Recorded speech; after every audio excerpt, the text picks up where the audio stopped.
So start. Okay, bismillah walhamdulillah wassalatu wassalam ala rasulillah wa ala alihi wa sahbihi wa man wala. Rabbi shrah li sadri wa yassir li amri wahlul 'uqdatan min lisani yafqahu qawli. We're continuing with Ihya Ulum, the Rubu' al-Muhlikat, the section of Imam Ghazali's book of the revival of religious sciences that deal with the things that destroy your soul. And the section that we're on right now is the section of Riya, which is the minor shirk, which is showing off. To just kind of sum it up. And the part that we've reached today, and I'm just subbing from Imam Jahed, but the part that he's reached, that we're covering, is بيان دواء الرياء وطريق معالجة القلب فيه. Explaining what the medicine is for curing yourself of the desire to show off. Okay? So, Imam Ghazali, in this section, he's going to talk about what you need, number one, theoretically, in terms of your knowledge, your ilm, your belief, in order to ward off this destructive disease of showing off, theoretical, and then he's going to talk about practical. Okay? So, he begins by saying, قَدْ عَرَفْتَ مِمَا سَبَقَ أَنَّ الرِّيَاءَ مُحْبِطٌ لِلْعَمَلِ. We've already talked about, he says, how riya is destructive towards actions. وَسَبَبٌ لِلْمُقْتِ عِنْدَ اللَّهِ تَعَالَى وَأَنَّهُ مِنْ كَبَائِرِ الْمُهْلِكَاتِ. It earns Allah's displeasure. It is from, yes.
All right.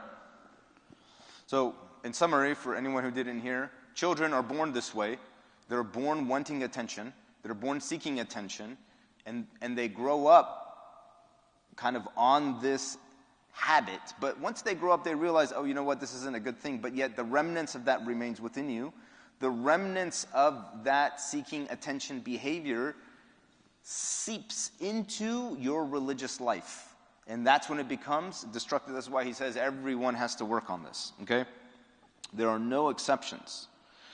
فلا يقدر على قمعه إلا بمجاهدة الشديدة ومكابدة لقوة الشهوات فلا ينفك أحد عن الحاجة إلى هذه المجاهدة. The only way we can defeat this is with some serious hard work. Some serious hard work. And this is the thing. Sometimes we think that like real hard work, okay, that's a physical term, right? In reality, again, the spiritual realm mirrors the physical realm. When you see someone with a shovel, digging in the ground, sweating, breathing hard, panting, and they're about to and they're just digging, that's the kind of digging you got to do in your nafs. And it's hard work. It's really hard work, right? But Imam Ghazali gives us the theoretical and practical way to go about this. فَلَا يَنْفَقْ أَحَدٌ عَنِ الْحَاجَةِ إِلَى هَذِهِ الْمُجَاهَدَةِ وَلَكِنَّهَا تَشُقُّ أَوَّلًا وَتَخُفُّ آخِرًا. But here's the thing. It's like moving a heavy rock.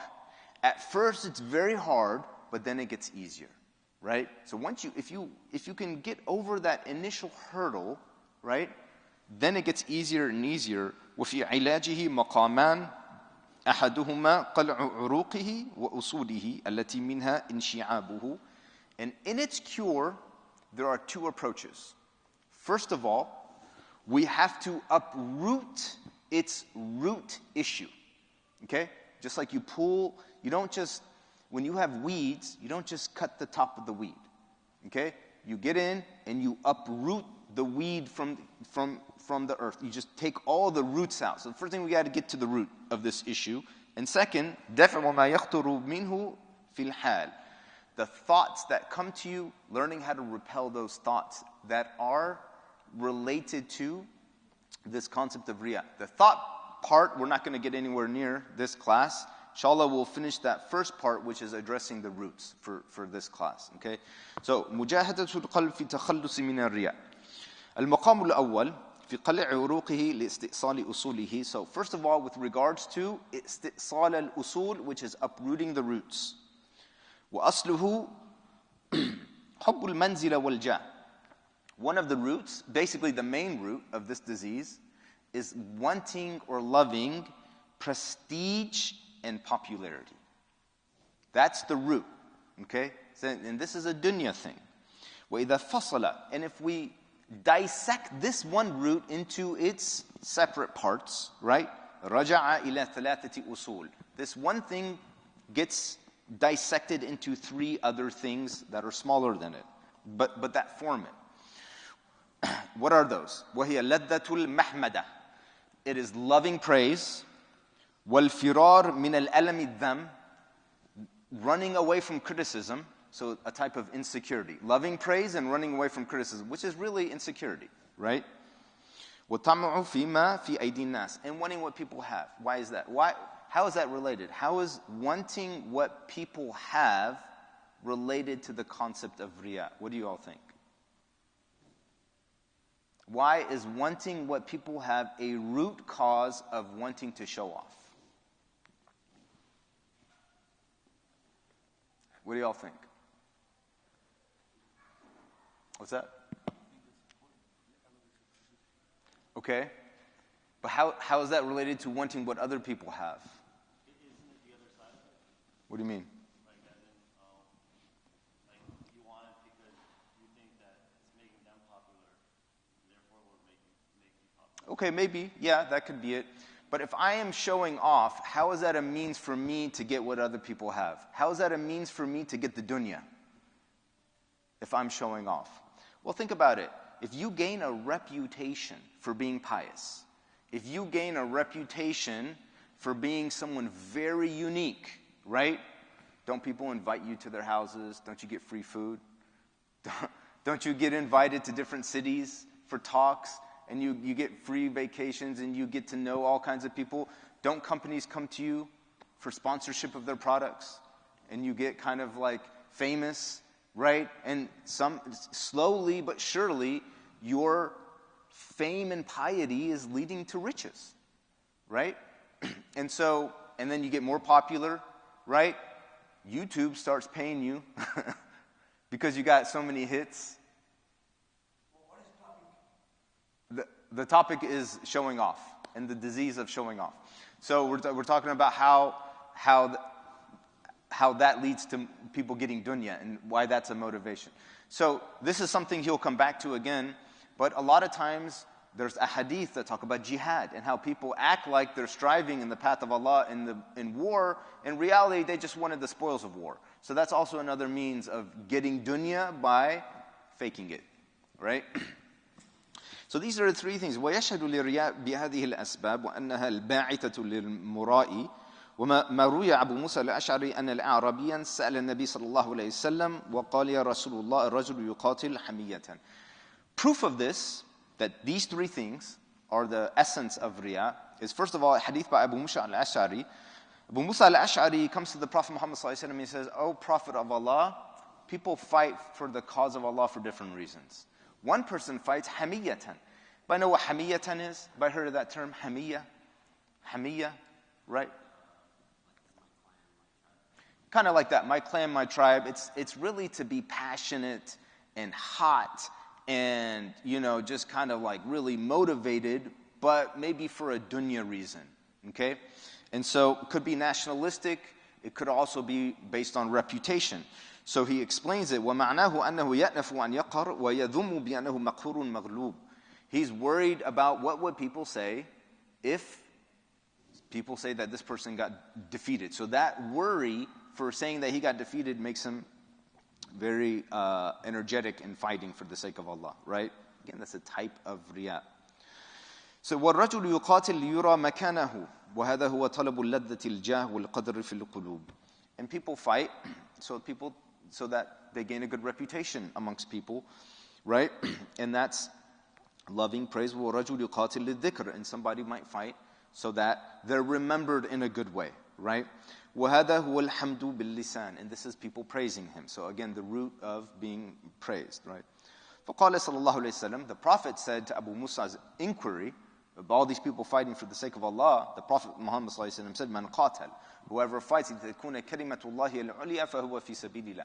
Whoever fights so that the word of Allah will be most supreme. What does that mean? The deen of God, the deen of Allah will be supreme. That person is the only person who's fighting for the sake of Allah. All other intentions, ambitions, motivations are invalid, right?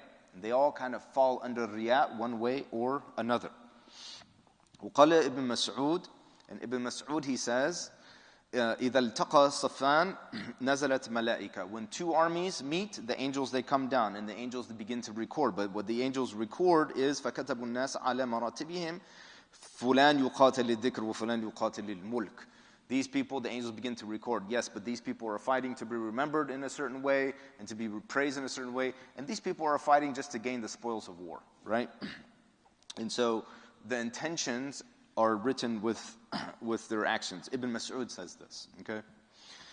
And then the Prophet Muhammad says, sallallahu alayhi wasallam, man ghaza la yabghi illa iqalan falahu ma nawa. And whoever fights seeking only the iqal. Iqal is the thing you control the animal with. It's like the leash. So he's talking about spoils of war. Whoever fights just to gain the spoils of war, then they have whatever they've intended. Again, all of this is to indicate people might engage in a religious action, but through that engagement of a religious action, there might be a motivation for worldly acquisition. That worldly acquisition might be physical, or it might be metaphorical, i.e. people's praise, right? All of this falls under riya. فهذا إشارة إلى طمع وقد لا يشتهي الحمد ولا يطمع فيه ولكن يحذر من ألم الذم. And someone else might not want praise. Someone might just be worried about being criticized. Someone might be worried about being judged. And they're so worried about what people will say and how people will judge them that fear of being judged motivates them into the action. He's going to give several examples of this. But the fear of being called impious, or the fear of being called, what's wrong with her? What's wrong with him? Right? And thinking that people might say that for not showing up, or for not donating, or for not fighting in the cause of Allah, etc., might push them to do that. That also falls under a type of showing off. Even though you didn't intend to show off, but the thing that motivated you was not Allah. The thing that motivated you was what? Fear of people's criticisms. That's why Allah subhanahu wa ta'ala says, وَلَا يَخَافُونَ لَوْمَةَ لَائِمٍ. People of taqwa, they don't fear the blame of the person who blames, right? So he says, and he gives some examples of this. كَالْبَخِيلِ بَيْنَ الْأَسْخِيَاءِ. Just like the stingy person between generous people, right? وَهُمْ يَتَصَدَّقُونَ بِالْمَالِ الْكَثِيرِ فَإِنَّهُ يَتَصَدَّقُ بِالْقَلِيلِ كَيْ لَا يَبْخَلْ.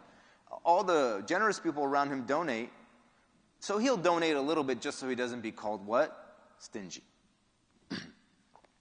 And then he says, وَهُوَ لَيْسَ يَطْمَعُ فِي الْحَمْدِ فِي سَبْقِهِ وَغَيْرِهِ وَكَالْجَبَّانِ بَيْنَ الشُّجَعَانِ. And like a coward between courageous people, right? لَا يَفِرُّ مِنَ الزَّحْفِ خَوْفًا مِنَ الذَّمِّ وَهُمْ لَا يَطْمَعُ فِي الْحَمْدِ وَقَدْ هَاجَمَ غَيْرُهُ عَلَى صَفِّ الْقِتَالِ وَلَكِنْ إِذَا أَيَّسَ مِنَ الْحَمْدِ كَرَّهَ الذَّمِّ. This person, he's a coward.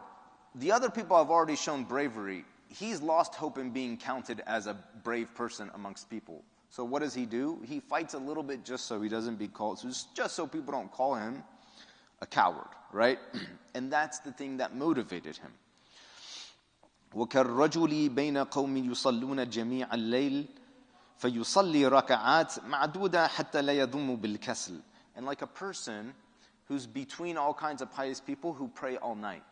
So this person, maybe they're vacationing with them, or maybe they're in the path of Allah with them, or whatever. They also get up at night and pray a little bit, just so all the other people don't say, what? This person's not pious. Look at us, we're praying and he's not even praying. So gets up and prays just so, and how many of us has that happened to, right? Something similar to that. And we're just being motivated out of fear of judgment. Fear of judgment, right? But if that is what pushed you, if that is the da'iyah, if that's the thing that motivated you to get up and pray, to donate, right? Or to do whatever for the sake of Allah, that is actually riya. That is actually a type of minor shirk. That's why the Prophet Muhammad ﷺ says, this is like a black ant on a black night, on a black rock.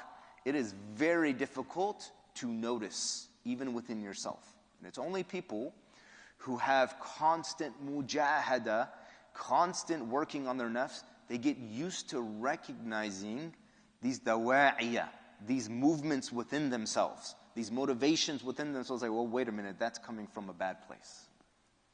Let me check that intention. Let me do tajdeed an-niyyah. Let me renew that intention real quick, because I think the thing that caused me, just now I noticed, the motivation was not good, right? This is why niyyah, right? It is a science, right? The Imam Shafi'i, he says, having the right niyyah in your heart is 1/3 of Islam. 1/3. Why? Because he says, al-amal imma bil-lisan. It's either actions are either something you say with your tongue, أو بالأعمال, or it's something, or أو بالجوارح, or it's something you do with your hands and limbs, أو نية القلب, right? Or it's an intention that you do with your heart. There's nothing else to do for actions, right? So making an intention and really focusing on that is 1/3 of Islam, according to Imam Shafi'i. So then he says, وقد يقدر الإنسان على صبر على لذة الحمد ولا يقدر على صبر على ألم الذم. People can tolerate not being praised, but they can't tolerate being criticized. So not being criticized is an even stronger motivation, right, to get up and do some good deeds or join people in doing something good. You didn't join the protest. How come you didn't join the protest? Everybody else joined the protest, right? Right? ولذلك قد يترك السؤال عن علم وهو محتاج إليه. And someone who needs knowledge because of this disease, someone who really needs knowledge and they need to ask a question may not ask the question. Why? They may not even ask the question. خِيفَةً مِنْ أَنْ يَذُمُّ بِالْجَهْلِ. They're worried that someone's going to call them ignorant. Oh, you don't know the answer to that? Come on, man. Everybody knows the answer to that question. Fear of that criticism makes you not ask that question. But if you don't ask, and the thing that's causing you not to ask is what? People's repercussions of you. That is an impious motivation, according to Imam Ghazali and according to all scholars. So, خِيفَةً مِنْ أَنْ يَذُمُّ بِالْجَهْلِ وَيُفْتِي بِغَيْرِ عِلْمٍ. And people might say, this person doesn't know anything. وَيَدَّعِي الْعِلْمُ بِالْحَدِيثِ وَهُوَ بِهِ جَاهِلٌ. And you might act like you do know something. People might be talking about hadith. You're like, yeah. And you have no idea what they're talking about. Yeah. Because you don't want to look like you don't know what the subject is. Because not looking the part might make people say, you don't really know. Right? And then that's a criticism. كُلُّ ذَلِكَ حَذْرًا مِنَ الذَّمِّ. All of that comes from fear of being criticized. And all of that comes from what? Insecurity. Again, he's dissecting the issue and he's diagnosing the issue right before the treatment. Just like a real physician of the heart would do. فَهَذِهِ الْأُمُورَ الثَّلَاثَةِ. These three things, what were the three things? The three things were love of praise, right? Fear of criticism, and seeking worldly things. These three things, هي التي تحرك المرائي إلى الرياء. These are what cause the person who's going to show off to show off. These are the three things. وعلاجه ما ذكرناه في شرط الأول من الكتاب على الجملة. Its cure is what we've already mentioned in previous sections, he says. But he says, ولكننا نذكر الآن ما يخص الرياء. But now we're going to summarize it again, specifically focusing on the subject of riya, the cure for these things. Okay? وَلَيْسَ يَخْفَى أَنَّ الْإِنسَانِ إِنَّمَا يَقْصُدُ شَيْءٍ وَيَرْغُبُ فِيهِ لِظَنِّهِ أَنَّهُ خَيْرٌ لَهُ نَافِعٌ وَلَذِيذٌ. It's obvious people do things because they think it's good for them. It's obvious they do things because they think it's good for them. إِمَّا فِي الْحَالِ أو إِمَّا فِي الْمَعَالِ. Either now or later it's good for them, right? That's why people do things. So he's starting the discussion about the cure from this point of view, right? فإن علم أنه لذيذ في الحال ولكنه ضار في مآل. But if he knows that something is enjoyable in the present moment but harmful in the future, then سهل عليه قطع رغبتي عنه. Then it becomes easier to cut himself off from that thing, right? So essentially what he's getting at is the first thing we talk about with a cure is a real understanding of the punishment and destruction and blameworthiness that comes with showing off. Understanding that something is destructive in the future, even though it's pleasant in the present, is what makes it easy for you to cut that behavior off. So first thing is knowledge, of course, right? And then he gives the example. For example, كَمَنْ يَعْلَمْ أَنَّ الْعَسَلَ لَذِيذ. Like the person who knows that honey tastes good, right? They know that. لكن إذا بان له أن فيه سما أعرض عنه. But if he knows there's poison in the honey, they're not going to consume the honey, even though they know it tastes good. Praise might taste good. People's praise might taste good. Or avoiding people's criticism might, quote unquote, taste good. But if you know that there's underlying the motivations behind that is a poison, right, that can destroy your akhirah, it becomes easier to avoid it, right? وَمَهْمَا عَرَفَ الْعَبْدُ مُضَرَّةَ الرِّيَاءِ وَمَا يَفُوتُهُ مِنْ صَلَاحِ قَلْبِهِ وَمَا يَحْرُمُ عَنْهُ في الحال من توفيق وفي الآخرة من منزلة عند الله وما يتعرض له من العقاب العظيم والمقت الشديد والخزي الظاهر. And the more a servant knows all of the negative connotations and all of the negative punishments that come with riyah, the more a servant knows this and how it brings the displeasure of Allah subhanahu wa ta'ala, right? And embarrassment and loss of dignity in the hereafter. حيث ينادي على رؤوس الخلائق, as that person in the day of judgment will be called before all people, Ya Fajr, Ya Ghadir, Ya Mura'i. O sinner, O traitor, traitor, O person who showed off. Why are you a traitor? Why is the person who shows off a traitor? Why on the day of judgment would someone who shows off religiously in front of people, why would they be called a traitor? Who are you really serving? You were supposed to be serving Allah. That's who your loyalty was supposed to be towards. But whose praise did you seek? Whose reward did you seek? Right? Whose benefit did you seek? People. You traitor. Your loyalty was to people. It wasn't to Allah subhanahu wa ta'ala. Right? Ya Fajr, Ya Ghadir, Ya Mura'i. Amma istahyayta. Imam Ghazali is creating a scene for us in the hereafter. This is what people are going to say to the person who shows off. Right? Weren't you ashamed? أما استحييت إذا اشتريت بطاعة الله عرض الدنيا. You bought with acting like you're worshiping Allah. You bought some small paltry price of the dunya. Right? Shame on you. And this is how a person will be called. He said, this is how a person will be called out on the day of judgment.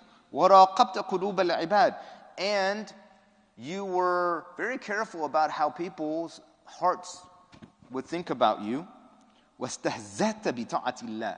But you belittled how Allah subhanahu wa ta'ala's true worship would benefit you. وَتَحَبَّبْتَ إِلَى الْعِبَادِ بِتَبَغُّضِ إِلَى اللَّهِ. And you sought people's love and approval through God's disapproval and dislike.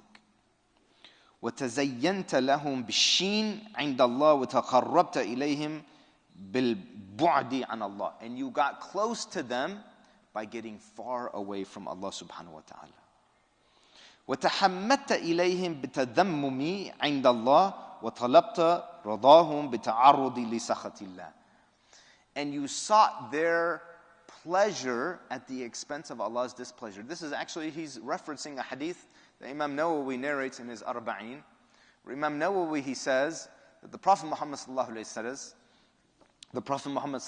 wasallam says, "Man radiya an-nas bi sakhatillah." Whoever pleases people, right, or does something to gain the approval of people with Allah's displeasure, at the expense of Allah's displeasure, meaning you gain people's approval with Allah's displeasure, Allah's disapproval. He says, سَخَطَ اللَّهُ عَلَيْهِ. Allah becomes displeased with him. وَأَسْخَطَ اللَّهُ عَلَيْهِ النَّاسِ. And Allah eventually will make people displeased with him as well. You lose both worlds. You lose this world and you lose the next world. Right? وَمَنْ رَضِيَ اللَّهِ وَمَنْ أَرْضَ اللَّهِ وَمَنْ أَرْضَ اللَّهِ. But whoever pleases Allah بِسَخَطِ النَّاسِ and sacrifices people's pleasure as a result of pleasing Allah. People are now displeased with you, but you don't care. You're going to please Allah. رَضِيَ اللَّهُ عَلَيْهِ. Allah becomes pleased with him. وَأَرْضَ اللَّهُ عَلَيْهِ النَّاسِ. And Allah will eventually make people pleased with him as well. Allah is al-muqallib al-qulub. Allah is the flipper of the hearts.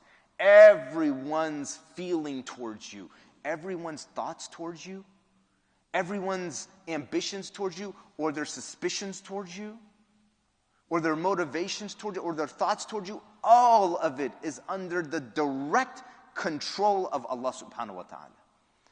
So if you sacrifice Allah's pleasure to seek their approval, you've lost both worlds.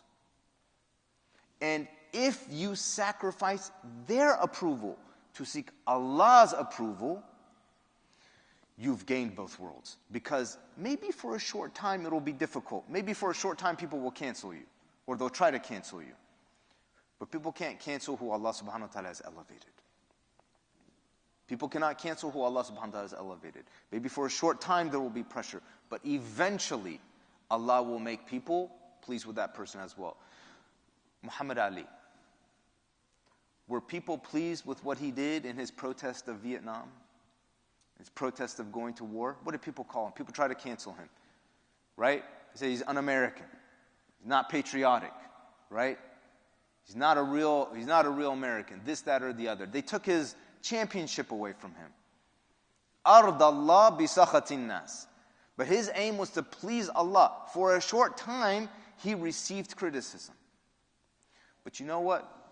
A few years ago, I went to his funeral in Louisville, Kentucky. His funeral that was held in a stadium because so many people wanted to come see him. The most prestigious people in America, from Bill Clinton to actors to sports figures, they all came to pay their respects. You see, that is the reality of that hadith being played out. You please Allah for the displeasure of people, right? Allah will be pleased, but Allah will eventually make people pleased with you as well. I used to walk down a street to medical school called Muhammad Ali Street. That's, this man has been elevated, right? So, but back to this, he's using all kinds of imagery, right? To align our intention and motivation in the right place, which is understanding and knowing that no matter how much you please people or seek their approval or get their attention, if it is at the expense of Allah's disapproval, it is not worth it. It is never worth it. So then he continues, he says, أما كان أحد الأهون عليك من الله فمهما تفكر العبد في هذا الخزي وقابل ما يحصل له من العباد وتزين لهم في الدنيا بما يفوته في الآخرة وبما يحبط عليه من الثواب الأعمال مع أن العمل واحد ربما كان يترجح به ميزان حسناته لو خلص.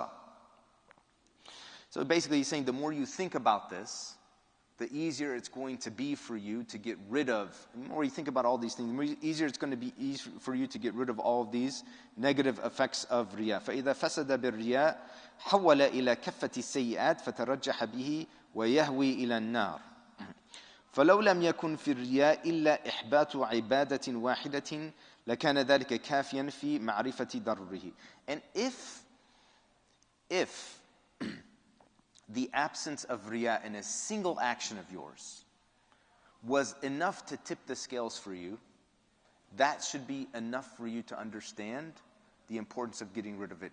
And if it was enough to ruin just one of your good deeds, just one, on the day of judgment, you're going to have so much regret that if you just knew that, Imam Ghazali was saying, that knowledge would be all you needed to get rid of this disease, right? So then he says, وَإِنْ كَانَ مَعَ ذَلِكَ السَّائِرُ حَسَنَتِهِ رَاجِحَةٌ فَقَدْ كَانَ يَنَالُ بِهَذِهِ الْحَسَنَةِ عُلُوُّ الرُّتْبَةِ عِنْدَ اللَّهِ فِي زُمْرَةِ النَّبِيِّينَ وَالصِّدِّيقِينَ وَقَدْ حَطَّ عَنْهُمْ بِسَبَبِ الرِّيَاءِ وَرَدَّ إِلَى صَفِّ النِّعَالِ مِنَ رَاتِبِ الْأَوْلِيَاءِ. And if you had so many good deeds that it was like you were at the level of the truthful, the people of truthfulness, and just a little bit of riya pulled you back just a little bit, that level of a regret on the day of judgment is going to be enough. If you just knew what that regret was, that would be enough for you to get rid of this, disease.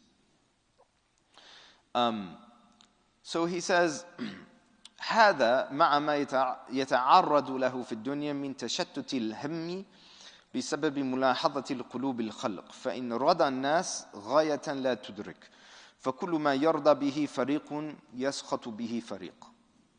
All of this, he says, is because of people's praise and their approval. But, he says, is it even worth it? Anytime you praise someone, it's like you automatically displease someone else. You can never make everyone happy, even from a worldly perspective. Showing off isn't worth it, even from a worldly perspective. وَرَضَى بَعْضُهُمْ فِي سَخَطٍ فِي بَعْضِهِمْ. And some people are displeased, but then others are not displeased, right? You can never please everyone. You can never displease everyone. وَمَنْ طَلَبَ رَضَاهُمْ فِي سَخَطِ اللَّهِ سَخَطَ اللَّهُ عَلَيْهِ. And this is the hadith we just mentioned. And whoever seeks their approval with Allah's disapproval, Allah will be displeased with you. وَأَسْخَطَهُمْ أَيْضًا عَلَيْهِ. And Allah will make them displeased with you. ثم أي عرض له في مدحهم وإيثار ذم الله لأجل حمدهم. And then how could their praise be worth it if Allah subhanahu wa ta'ala has criticized you? ولا يزيده حمدهم رزقا ولا أجلا. And their praise doesn't increase you in any rizq. Their approval doesn't increase you in lifespan. It doesn't increase you in any kind of benefit. ولا ينفعه يوم فقره وفاقته وهو يوم القيامة. And they don't benefit you on the day of judgment. وأما طمع فيما في أيديهم. Now, all of that was in regards to praise. Remember, he said three things: people's praise, avoiding their criticism, and gaining dunya. All of what we mentioned now was in regards to people's praise and avoiding criticism. And how Imam Ghazali is saying it's never worth it when it comes to avoiding Allah's displeasure and gaining His praise. But now, in regards to seeking dunya, showing off as a means to acquiring dunya. And we gave examples of that, right, in the beginning of the halaqah. وَمَا طَمُوا فِيمَا فِي أَيْدِيهِمْ فَبِأَنْ يَعْلَمْ أَنَّ اللَّهَ تَعَالَى هُوَ الْمُسَخِّرُ لِلْقُلُوبِ بِالْمَنْعِ وَالْعِطَاءِ. First of all, the cure here is understanding that Allah is the controller of the hearts, and He controls what comes to you and what doesn't come to you, what you gain and what you don't gain, what you get and what you don't get, right? Got to understand that first of all. وَأَنَّ الْخَلْقِ مُضْطَرُّونَ فِيهِ. And every one of Allah's creation is under His subjugation. وَلَا رَازِقٌ إِلَّا اللَّهِ. And no one gives other than Allah. No one sustains other than Him. وَمَنْ طَمَعَ فِي الْخَلْقِ لَمْ يَخِلْ مِنَ الذِّلِّ وَالْخِيبَةِ. And whoever seeks from people, right? Whoever seeks from people dunya, you will never, ever be removed from a sense of embarrassment and loss of dignity, right? If you're seeking what people have from people, and you're seeking dunya from people, you're always going to be in a position of humility, right? Or being embarrassed. وَإِن وَصَلَ إِلَى الْمُرَادِ لَمْ يَخِلْ عَنِ الْمَنَّةِ وَالْمُهَانَةِ. And even if you get what you're looking for, even if people give you what you're looking for, they're always going to remind you, manna, right? They're always going to remind you what they did for you, and there's always a sense of embarrassment in that, right? So, again, he's belittling this idea of seeking dunya through showing off. Because, why? Because the dunya is not even worth it to begin with, right? فَكَيْفَ يَتْرُكُ مَا عِنْدَ اللَّهِ بِرَجَاءٍ كَاذِبٍ. Why would you leave what Allah has seeking a false hope? وَوَهْمٍ فَاسِدٍ. And a corrupt desire. قَدْ يُصِيبُ وَقَدْ يُخْطِئ. Maybe you'll get it, maybe you won't. وَإِذَا أَصَابَ فَلَا تُفِيهُ لَذَّتُهُ بِأَلَمٍ مَنَّتِهِ وَمُذِلَّتِهِ. And even if you get it, the pain with constant reminders of what people have done for you, this, that, and the other, and the difficulties that come with the dunya would not let you enjoy that thing forever anyway, right? Not worth it. That's his point. وَأَمَّا ذَمُّهُمْ فَلَا يَحْضُرْ مِنْهُ وَلَا يَزِيدُهُ ذَمُّهُمْ شَيْئًا مَا لَمْ يَكْتُبُهُ عَلَيْهِ اللَّهِ. And as for their criticisms, he says, as for people's criticisms, it doesn't increase you in any blameworthiness as long as Allah has not written that thing for you. If people accuse you of something and they try to cancel you, or they try to criticize you, or they throw a blameworthy mark on you, right, or a label on you, that label does not define you in any way, shape, or form unless Allah has labeled you like that. So who are you really worried about? Right? تَخْشَى النَّاسِ وَاللَّهُ أَحَقُّ أَن تَخْشَى. This is what Allah says in the Quran. You worry about people, Allah has a greater right to be worried about. وَتَخْشَى النَّاسِ وَاللَّهُ أَحَقُّ أَن تَخْشَى. Right? So he says it doesn't define you in any way unless Allah has written that thing about you. وَلَا يَعْجِلُ أَجْلُهُ وَلَا يُؤَخِّرُ رِزْقُهُ. And it doesn't increase your time span or decrease it in any way, nor does it the people's comments about you or their labeling about you, it doesn't delay your sustenance in any way, right? All that is written, it's all going to come to you. He's making you independent of what people think and say. The more you read these words, the more independent you become. By the way, this is real freedom. This is real freedom. The real free person is the person who does not worry about what people say or what people think. Good or bad, right? The person who's constantly calculating their actions because of what someone might say, or what someone might put on Twitter, or what someone might label, or might not label. It's a constant, tortuous, hour by hour, minute by minute, second by second calculation. That person's in chains. That person is in psychological chains. They are not free. They might be in a free, quote unquote, whatever, right? You might think they're free, but they're not free.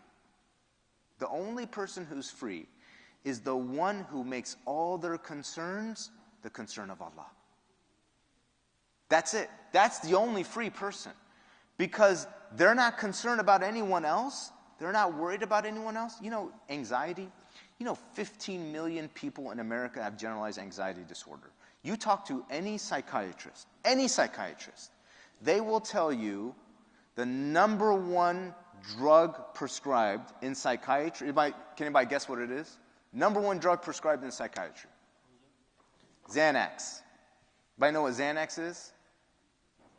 For anxiety. Why do people have so much anxiety? We're so worried about what people think. And you know what Xanax does? It gives you sakina for 4 to 6 hours. That's about the half-life. And then you got to take another one, right? You got to take another one.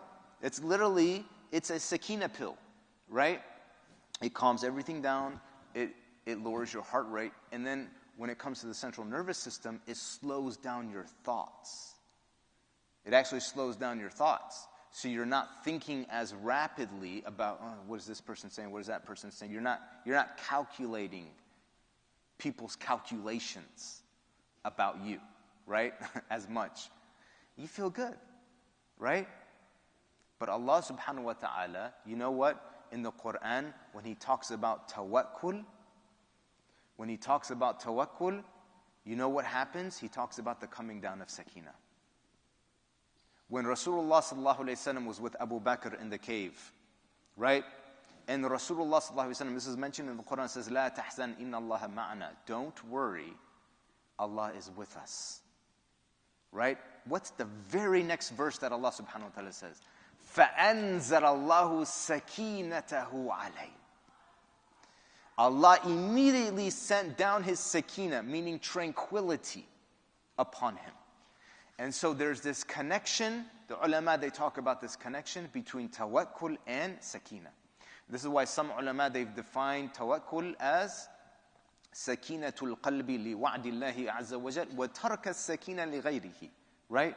Tarka sukun li ghayri. Sukunul qalbi wa'dillahi azza wa jal wa tarka sukun li ghayri.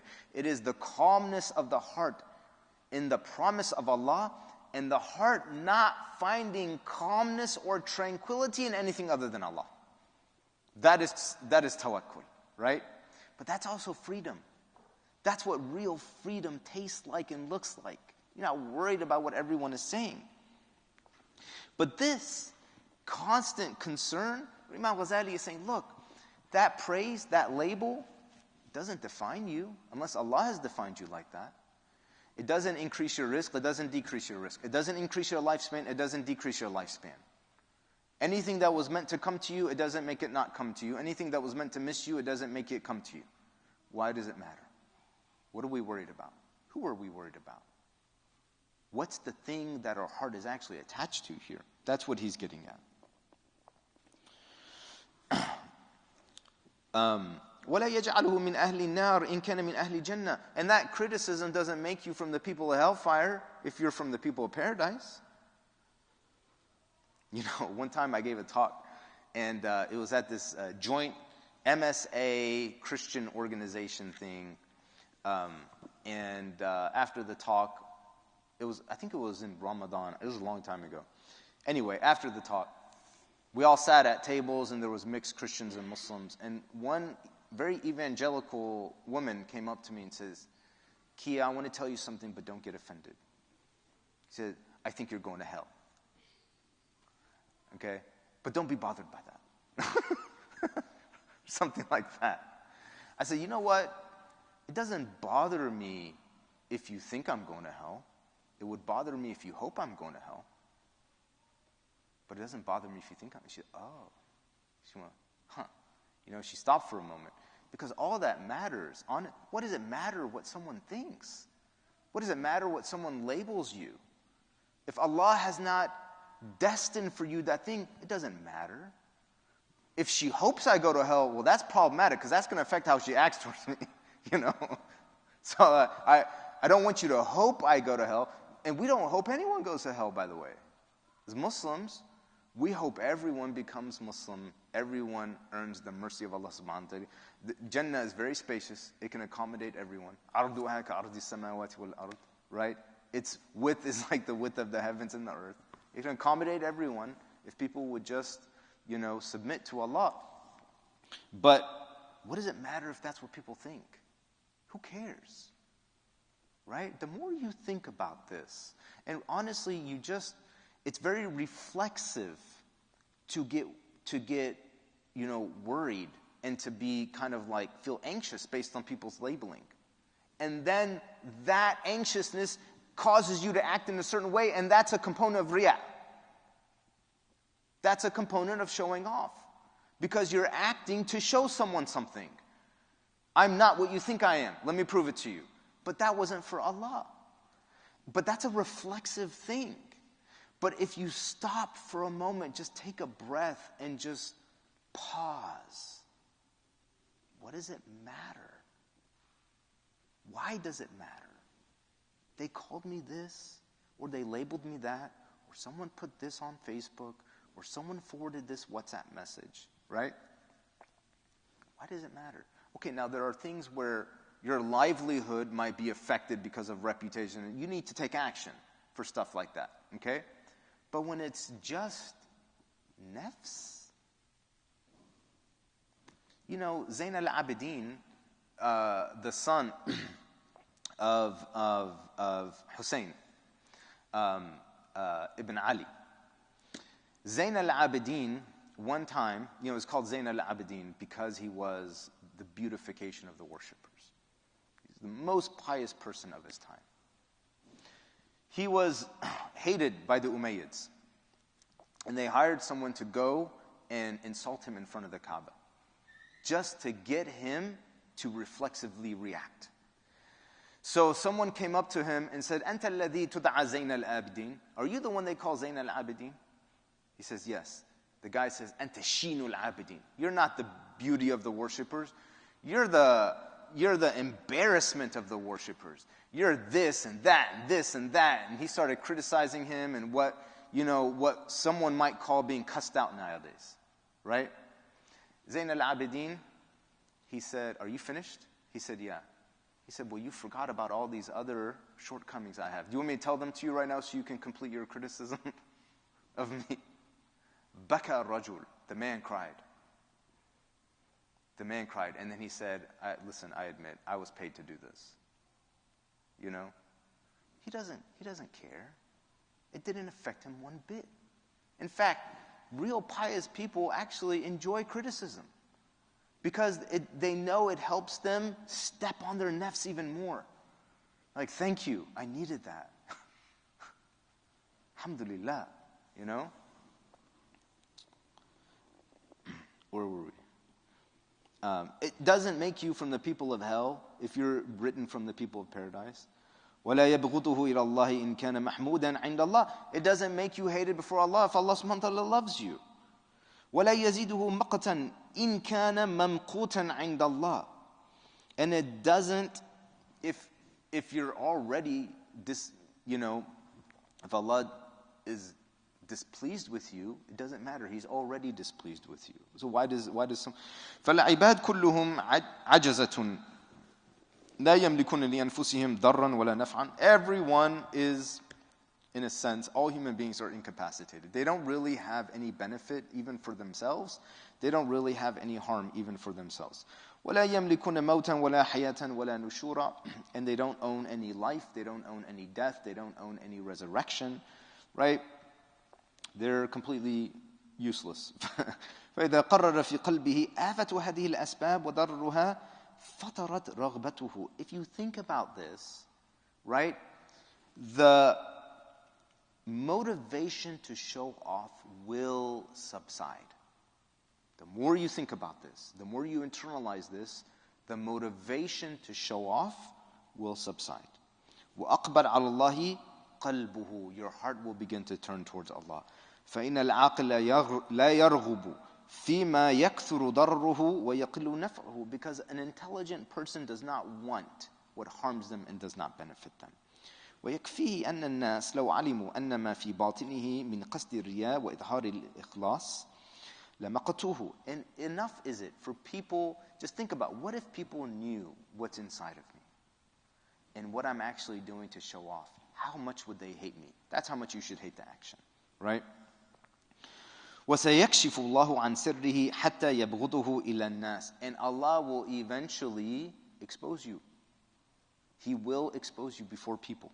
If that's your real motivation, is all you're trying, the only reason you're doing these good deeds is to avoid people's criticisms, or to gain their praise, or to gain some dunya vis-a-vis this ibadah, Allah will expose you. This is what Imam Ghazali says. It's very scary. إلى الناس ويعرفهم أنه مراء ممقوت عند الله. Allah will expose them. ولو أخلص لله لكشف الله لهم إخلاصه وحببه إليهم. But if he's sincere, if you're sincere before Allah, Allah will eventually put that in people's hearts and let them know that you are truly a sincere. You don't have to let them know. You don't have to go out of your way to let people know, I'm sincere, I'm pious. Allah will put that in their hearts, and Allah will make them love you. Allah will make them love you, right? وَسَخَّرَهُمْ لَهُ. And Allah will put them under your service. Or Allah will put them under the service of that person who's truly sincere. وَأَطْلَقَ أَلْسِنَتُهُمْ بِالْمَدْحِ وَالثَّنَاءِ عَلَيْهِ مَعَ أَنَّهُ لَا كَمَالْ فِي مَدْحِهِمْ وَلَا نُقْصًا فِي ذَمِّهِمْ. And He will make them praise you, even though there's always their praise of you does not make you more complete, right? كما قال الشاعر من تميم. Just as the poet said from Bani Tamim, إن مدحي زين وإن ذمي شيء. Okay, this has a context. So this is actually good to know because there's some tafsir in this. إن مدحي زين وإن ذمي شيء. A poet, he said, just like the poet says, my praise is something to be sought, and my criticism is something to be avoided. What is this in reference to? Okay. This is an important thing to know about Surah Hujurat. In the seerah of Rasulullah sallallahu alaihi wasallam, in the 9th year of seerah, it's called Amul Wufud. It was the year of delegations. Delegations from all over the peninsula were coming to Medina to pledge allegiance to Islam and the Prophet Muhammad sallallahu alaihi wasallam. Delegations of different tribes all over the peninsula. Why? Because this is right after Fathul Mecca. This is right after the conquest of Mecca, and the Quraysh had become Muslim. As the Quraysh go, other tribes in the peninsula go. The tribes in the peninsula saw Quraysh as the bearers of the legacy of Ismail, and since they now became Muslim, that was a huge validation of the call of Islam. Now all tribes around the peninsula started to come one by one to the Prophet Muhammad sallallahu alaihi wasallam and give bay'ah.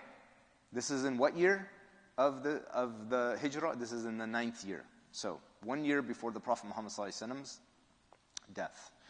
One of the tribes was the tribe of Banu Tamim. And these are A'rab. These are Bedouin Arabs.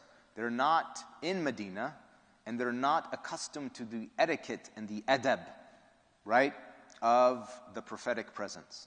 They come into Medina, and they come with the Jahili Arab way of addressing a king.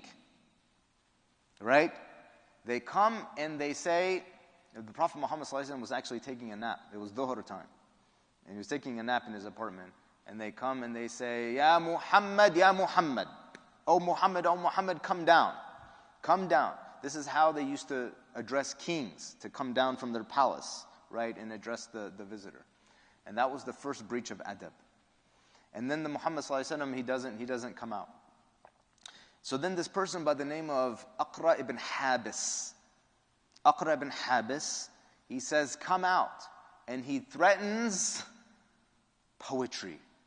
Because once poetry is made against you, it sticks in people's minds. Right? And then it's like, uh-oh. Now everyone is, it's just like that was the thing that went viral back then. It was poetry.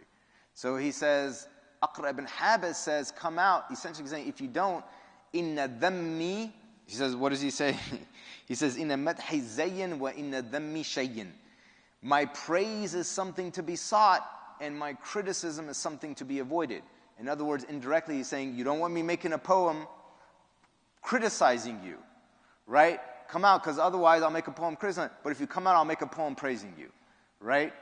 The Prophet Muhammad ﷺ says, إِنَّمَا ذَلِكُمُ No, only Allah's praise is elevating, and only Allah's displeasure or criticism is something debasing. So why does he mention that thing right there? And by the way, that's when Allah mentioned in Surah Hujurat, إِنَّ الَّذِينَ يُنَادُونَكَ مِنْ وَرَاءِ الْحُجُرَاتِ أَكْثَرُهُمْ لَا يَعْقِلُونَ. Those who call out to you from outside the apartments, the majority of them have no restraint, intellect, right? It's in reference to Aqra bin Habis and Banu Tamim, who were addressing the Prophet Muhammad ﷺ with breach of adab, and that's why the rest of Surah Hujurat is about adab of community. But back to this. So he says, the Prophet Muhammad ﷺ says, no, only the criticism of Allah is something to be avoided. So now back to the subject of riya. Only the praise of Allah is something that should motivate you. And only the displeasure of Allah is something that should motivate you. Your words, Aqra ibn Habis, might have praise in them, and they might have criticism in them, but it will never motivate me. Right? So he mentions that thing as well. إِذْ لَا زَيٍّ فِي مَدْحِهِ وَلَا شَيْءٍ إِذْ لَا زَيٍّ إِلَّا فِي مَدْحِهِ وَلَا شَيْءٍ إِلَّا فِي ذَمِّهِ. Because there's no true beautification except with the praise of Allah, and there's no true debasement except with the criticism of Allah. فَأَيُّ خَيْرٍ لَكَ فِي مَدْحِ النَّاسِ وَأَنْتَ عِنْدَ اللَّهِ مَذْمُومٌ وَمِنْ أَهْلِ النَّارِ. What good is it to be praised amongst people, but you're counted from the people of hellfire? وَأَيُّ شَرٍ لَكَ مِنْ ذَمِّ النَّاسِ. What harm is it that people would criticize you? وَأَنْتَ عِنْدَ اللَّهِ مَحْمُودٌ فِي زَمْرَةِ الْمُقَرَّبِينَ. And you are, with Allah, praised amongst the closest people to Him, amongst His servants. Let's pause here, it's 8:05. The next things he goes into is just a little bit more continuation of the theoretical aspect of removing oneself from riya, and then he gets a little bit more into the practical. قُلِ قَوْلِ هَذَا وَاسْتَغْفِرُ اللَّهَ فَاسْتَغْفِرُهُ إِنَّهُ كَانَ غَفَّارًا. Any discussion points? Any questions? Any comments? What is it? It's very heavy stuff. By the way, feeling that it's heavy means you've grasped it. You've grasped it. If you feel that it's heavy, then you've grasped it. إِنَّا سَنُلْقِي عَلَيْكَ قَوْلًا what? ثَقِيلًا. Allah tells the Prophet Muhammad ﷺ, we are about to send upon you a heavy word. The Quran, yes.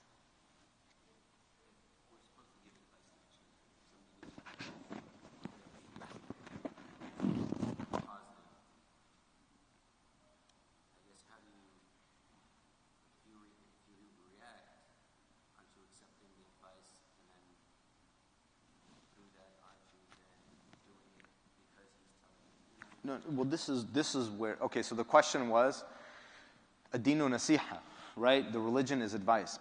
We're supposed to advise one another. Someone might tell you, you should do this, then you do that. Now, isn't your motivation just what someone is telling you to do, or you shouldn't do that, and then your motivation is just what someone is telling you?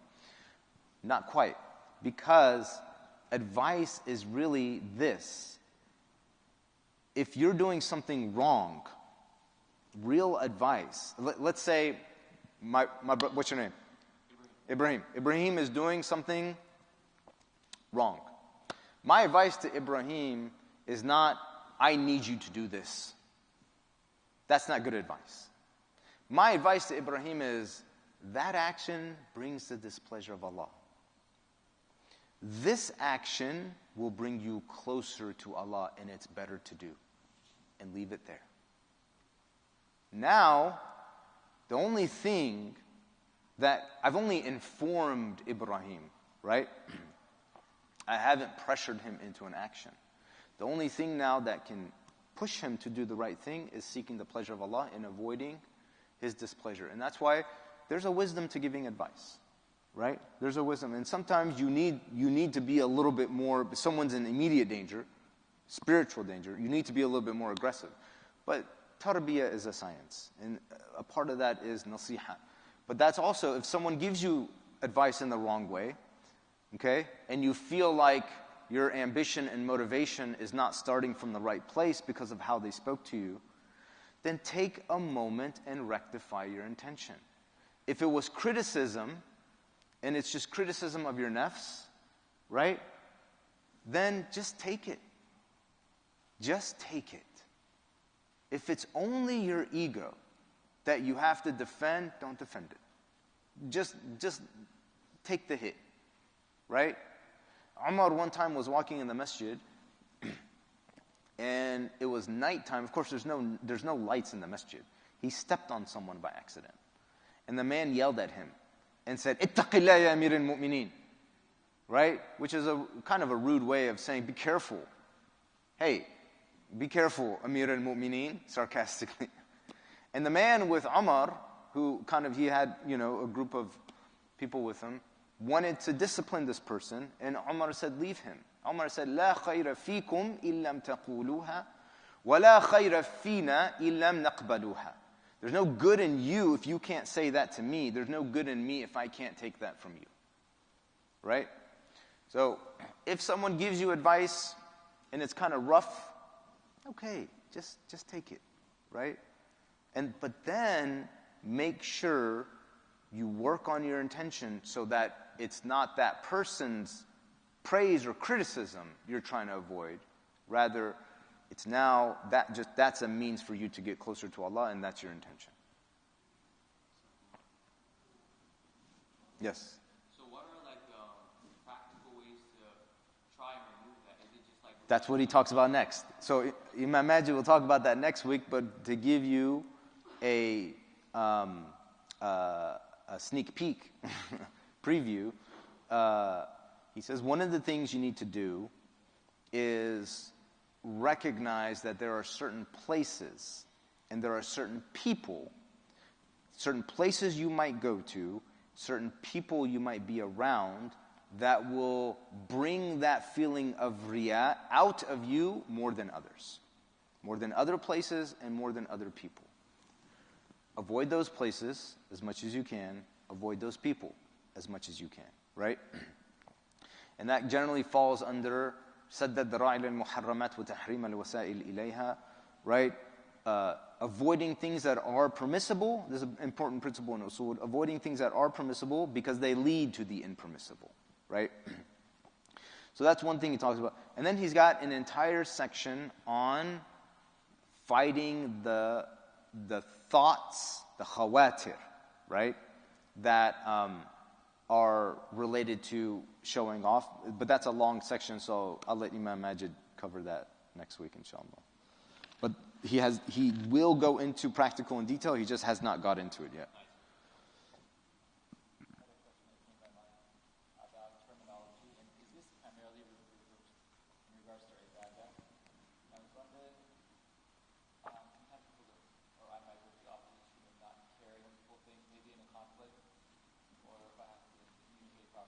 This is an excellent question. He said, is this an ibadah or outside ibadah? Riya, showing off, in terms of it being minor shirk, is only worship, is only in aspects of worship. Okay? You might show off your car. Now, this is not good. It's a little bit childish. It's a little bit unethical. It's not adab, but it's not riya. Okay? You might show off some nice clothes. And that might be, if you're depending on how you're doing it, that could be a good thing and it could be a bad thing. Okay? It's not riya. Right? Someone might be into bodybuilding, right? And they're just kind of like showing off. They're wearing tight clothing to showing off their muscle. You could say it's makruh. You can say it's immodest. But that's not a ritual thing. You can't say that's riya. Okay? You could have all kinds of other criticisms about it, but that's not minor shirk. But someone shows off their voice in prayer, that's a problem. Okay? Someone has a motivation to show how generous they are, so they plan a donation a certain way to gain the maximum attention. That's riya. Okay? Acts of worship are what are intended here. It's a very important question. Yeah, because you don't want this to lead to, as the brother was alluding to, you don't want this to lead to, I don't care about what anyone says. I don't even care about how I look. I don't care about nothing. No. Wait. This is only not caring about what people think is only in regards to you do the right thing regardless of what people think. That's what that's in reference to. Okay? Not caring about what people think doesn't mean you just go walk around disheveled and I don't care about what. No, you're just being lazy and you're using that as an excuse. Islam, the Prophet Muhammad said, "Man yu'minu billahi wal yawmil akhir falyukrim sha'ra." Whoever believes in Allah on the Day of Judgment, let him dignify his hair. Like comb your hair, comb your beard, right? It's from the Sunnah to put on perfume. It's from the Sunnah to have hygiene, and once a week, Friday, to do all kinds of things in regards to that. So no, having a dignified appearance is a part of ikramu bani Adam. All right, it's part of the ennobling, the fact that Allah has created us as noble creatures, and we're upholding that nobility, and that's a part of the Sharia, right? And that's not because you're worried about what people think. It's because you want to honor that sacred thing that Allah has given you, which is nobility, right? But in regards to not caring what people think, it's only, I'm going to do the right thing, and I'm not going to care what people think. That's what all of this is in reference to, right? Yeah. Okay, we'll stop here, inshallah. Barakallahu feekum. Next week, Imam Majid will continue. If I've said anything good, that is by the grace of Allah subhanahu wa ta'ala. And if I've said anything wrong, that's through my own shortcoming. اللهم انفعنا بما قرأنا وجعلنا من الذين يستمعون القول فيتبعون أحسنه. May Allah subhanahu wa ta'ala allow us to understand what we read and what we say, and allow us to follow the best of it. May Allah subhanahu wa ta'ala give us knowledge that is beneficial and benefit us with the knowledge that He has given us. And may Allah subhanahu wa ta'ala give us tawfiq in being people of ikhlas, and people who remove themselves of all riya and all the afatul qulub. May Allah subhanahu wa ta'ala make us from His most righteous and beloved servants on the face of this earth. Ameen ya Rabb. Ameen.